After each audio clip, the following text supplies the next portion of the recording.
If you're planning to outsource and you have a question, should I hire a freelancer or should I go for an agency? In this video, we are going to discuss in detail pros and cons and what you should do ultimately.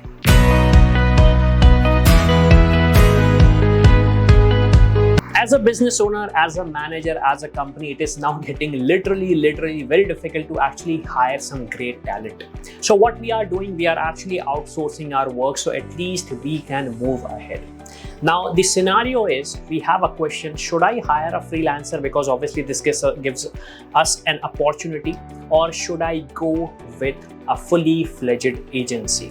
Now, again, I cannot comment on that right now just based on the video. Maybe if you have a specific requirement or if you have a question and if you feel like that you don't have the right answers, obviously in that case, you can reach our company and we can discuss in detail. But in this scenario, let's try to discuss what advantages you get as a freelancer when you're hiring. So who is a freelancer first of all? A freelancer is a person who is an individual. Now with individual, I mean like me. I'm an individual. Again, obviously I'm not an individual, but I'm talking about in terms of virtual senses. So basically what happens, I have my own responsibility, I have my family, so I have to take care of the projects, I have to take care of my family.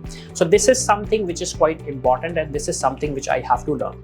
Secondly, as a freelancer, since I'm not going to work on full time, I have to look for other opportunities as well. So when I'm doing a project, I'm looking for some different projects as well. This is a hard reality you have to understand. Now, usually what happens with freelancer, obviously since they don't want to get involved in so much time, or I should say they don't want to commit full 9 to 5 hours. So obviously this is something which actually becomes an issue for a company if you're looking for a project which can be completed quite easily. So you have to understand a freelancer is an individual who's going to work for your company, who's going to work with your company on contract basis, not going to work with your company. On contrary, if I talk about in terms of an agency, so agency is an entity. It is a group of people, I would say 2 or more than 2. Now, basically what happens when you're going to hire an agency, what happens, they assign you a product manager who's going to discuss everything related to your project with them. So you're going to have a person who's going to be responsible for your project. The agency is going to hire some people who are going to actually work on your project. Now, let's say if a freelancer is actually not feeling well right now, so obviously your work is going to get pending. While in the case of an agency, obviously they are going to find a replacement. So you can understand agency is a company which is actually working in a fully fledged sense. You have so many people with whom you can actually interact, and there is a good guarantee that the work which you are planning to do is going to get completed. So you can understand what is the basic difference between an agency, or I should say difference between a freelancer. Now let's try to understand what are the pros and cons. Now if we talk about the pros which you get with a freelancer is that you don't have to discuss with so many people, and obviously freelancers are working according to you, so you are in sync with them. If you have a great connection with a freelancer, so obviously this is a one-to-one communication which is happening, so obviously you can get some extra benefit also. And if you have some extra benefit available for the freelancer, so this is a good or I should say golden opportunity for them. Secondly, if I may, the advantage you get with the freelancer is obviously in terms of the how committed they are. So obviously since they are working in a single project, so you don't have to worry about their juggling between different projects. Maybe if they are, but still, if you're hiring a freelancer, so obviously they are going to work dedicatedly for you. On contrary, if we talk about an agency, so agency is a fully fledged company. So obviously you're working with so many different people. So what you get a range of expertise.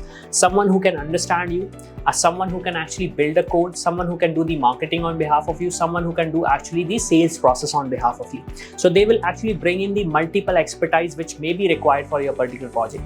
Secondly, if a particular person in the agency is not feeling good, so obviously you don't have to worry about your work being stopped. Because as a freelancer, if I'm not working good, or maybe if I'm not feeling good right now, so obviously what happens, your work actually stops. But if we talk about in terms of agency, your work does not stop. So this is something where you get the advantage. Your work is going to get continued. You don't have to worry about if something is going to stop, because obviously agency is not just a single person. Now I'm going to discuss some of the parameters on basis of which you can actually filter out what is the right option for you. So in terms of rates, if I may, so obviously freelancer, since that is an individual person, their rates are going to be typically lower on the case. Now I'm not saying that they are not expertise, but obviously since they are one person, so obviously their rate are going to be comparatively lesser than the agency. Now, when we talk about the skill set, so as a freelancer, I can possess only one individual skill set. So this gets a challenging role for me. So like obviously, if I'm looking for a web developer, so I cannot expect a web designer. I cannot expect a security person who is going to make sure that. I cannot expect someone who is actually good at system administration part of it. So you can understand, if you're hiring a freelancer, you're technically hiring a person who has one great single expertise. But when we talk about the agency, so agency is actually a collection of people. So when you're going to go for a web development project, they're going to assign a UX engineer for you, they're going to assign a security engineer for you, they're going to assign a system admin for you, they're going to assign a developer for you. So you can understand that your project is going to be fully fledged handled by the people who have expertise. Now obviously there are 4 people who have 4 different skill set, or I should say expertise. So what is happening here?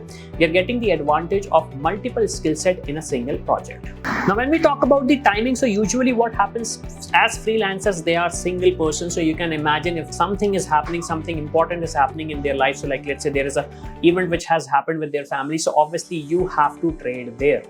But when we talk about the agency, so in agency you don't have to worry about it, because there is a proper timeline towards that. A lot of people are working on that. So you can understand, like let's say if someone falls sick or someone is not working there or someone has left the company, agency has obviously found an alternative behind that, because obviously that person is going to be responsible for your project. So you can understand in terms of schedule, it actually works quite streamlined in the agency part. Now this is a very debatable topic, but obviously when we talk about the quality of work, so freelancer has an expertise of one skill set, agency has a skill set of multiple sets. So you can imagine the quality of work. The quality of work in terms of number of skills, obviously agency is falling a better part. But obviously when we talk about the quality of work, so if the freelancer has the skill set and the agency has that skill set and they have the expertise, obviously you won't see any compromise on the quality of the work.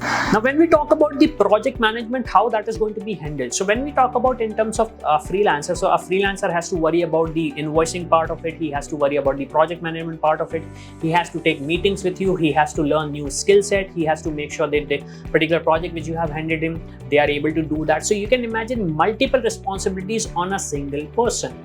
While on the agency part of it, when we talk about in terms of the management part, so they assign you I would say an individual product manager, or I should say project manager. So usually what happens, that individual is able, or I should say is capable of handling multiple things. Now what is happening, he does not have to worry about the invoicing part, he does not have to worry about the upgrading of this skill set, or I should say he does not have to worry about the project development part. He just have to coordinate with you, understand your requirement and reach out to the requirement with the people who have that expertise, understand what is going to be there, what is the timeline, and reach back to you. So you can imagine a professional product management, or I should say project management happens with the agency.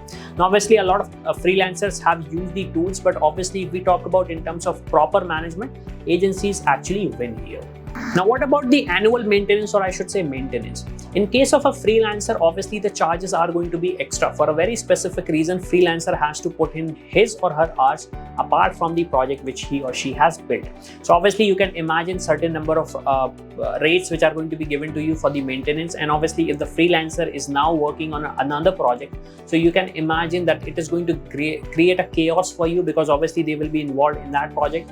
This is just the maintenance part of it. When we talk about in terms of service agency, so basically what will happen, the service agency has a full contract with you with all the annual maintenance.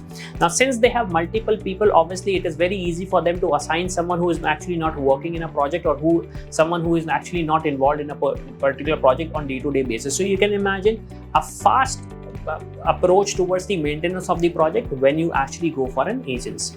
Okay, so there are so many ways with which freelancers and agencies are different. Someone is better there, someone is better there. Now let's try to understand what is the conclusion out of it. If you're a startup, if you're a small business, should you hire an agency or you should hire a freelancer? This is the biggest question. So what you should understand is you have to understand what kind of a project you are building.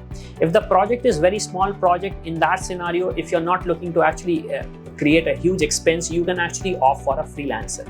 But if you're planning to actually make a big project, you have to make sure that it is an enterprise ready project, it is actually well maintained, it is having proper security measures, it is actually built professionally, and multiple things are involved.